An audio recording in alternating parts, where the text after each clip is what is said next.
Hey, let me ask you a question. Why are there so many mysteries surrounding private jets?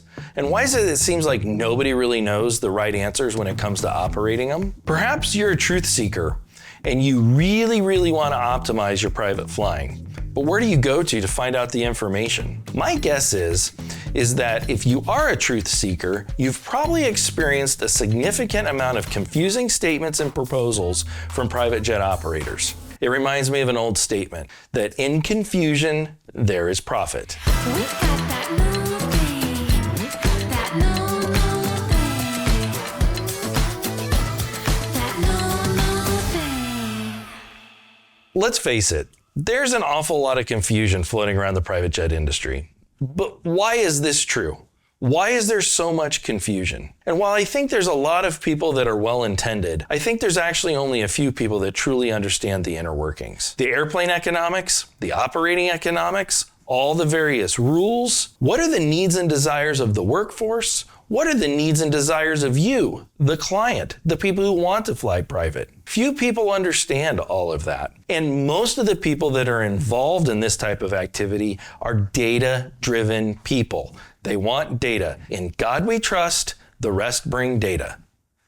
So today what I'm going to do is I'm going to walk you through the fundamentals of flying private. I'm going to break apart all the elements and I'm going to pull back the curtain on the industry. Hi, my name's Jamie Thomas. This is Paradise Jets, and I want you to come fly with us.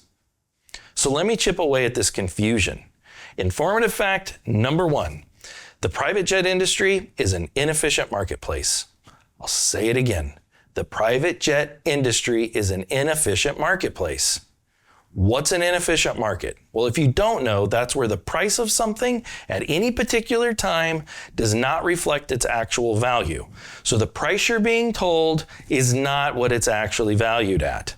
In an inefficient marketplace, they are fueled by the fact that there's a lack of good data. Let me tell you how this actually works. The price you're being told of what an airplane is worth is not actually the value that it's worth.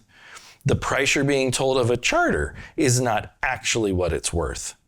And perhaps the amount that you're supposed to pay an employee, like a pilot, like a mechanic, like a dispatcher, is not what they're actually worth. And if you're data-driven, all this lack of data just fuels more confusion. So by textbook definition, inefficient markets are fueled by two things: lack of data and a delayed reaction to the news. We're going to mostly focus on the lack of data. People are shocked to learn that there is no MLS for airplane transactions. There's no non-biased database that records the value of airplanes when they're sold. There's also no database or record for aircraft charter rates. There's also no official database for workforce salaries. So here we are with all these various inefficiencies, and there are services, to be blunt and honest, there are services that attempt to be the sources for truth for all of these things. However, what these sources report and what's actually going on out here in the industry, there tends to be a large delta, a large variance between what's actually happening and what those services are reporting. So this lack of reliable data, the fact that the private jet industry is an inefficient marketplace, is by far the root cause to many of the mysteries that surround private jets and private jet operations. Here's my recommendation and what I tell most clients. If you're relying on someone to help build your strategy, and they're giving you very specific numbers, and they're presenting things as facts, one of two things is true. Either one, they have intimate knowledge of a product or service or aircraft, and they actually know what they're talking about. And this is a good thing in a very specific set of circumstances. The other possibility is that they're liars and they have absolutely no idea what they're talking about because there is a lack of data in the industry.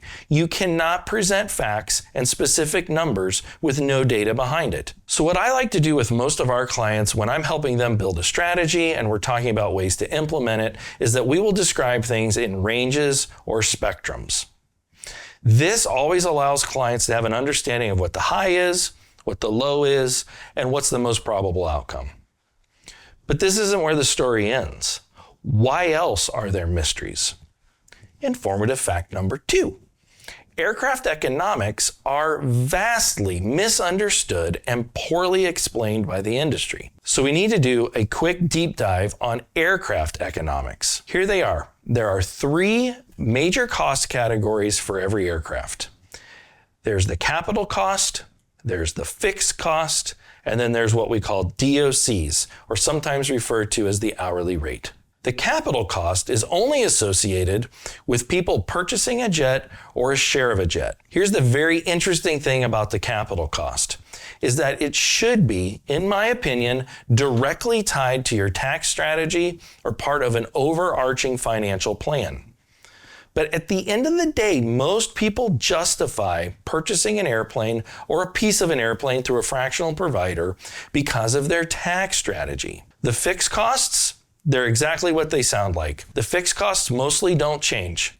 They're yearly costs, sometimes paid for the year, sometimes paid quarterly, sometimes paid monthly, but they are fixed. They don't change, and it doesn't matter how much you utilize the aircraft. Quick examples of fixed costs include salaries, hangars, insurance, subscription, training, things that are one-time paid throughout the year, and then you don't have to pay them again. I also personally believe that maintenance accruals should be a fixed cost, although some people will debate that. Here's the most important thing that I want you to know about the fixed costs, is that if you have a comprehensive charter strategy, we can eliminate all of your fixed costs. Yes, there's a list of pros and cons that should be discussed, but your fixed costs can be justified and eliminated completely with a comprehensive charter strategy. That leaves us with the DOCs. DOCs stand for direct operating costs. These are the costs that are usually referred to as hourly, and they only exist when the aircraft flies. If the plane's not flying, there is no hourly cost. I usually tell clients to think of these as tailpipe costs, meaning this is what goes out the tailpipe. Again, in my opinion, there isn't a realistic way to ever get out of these costs.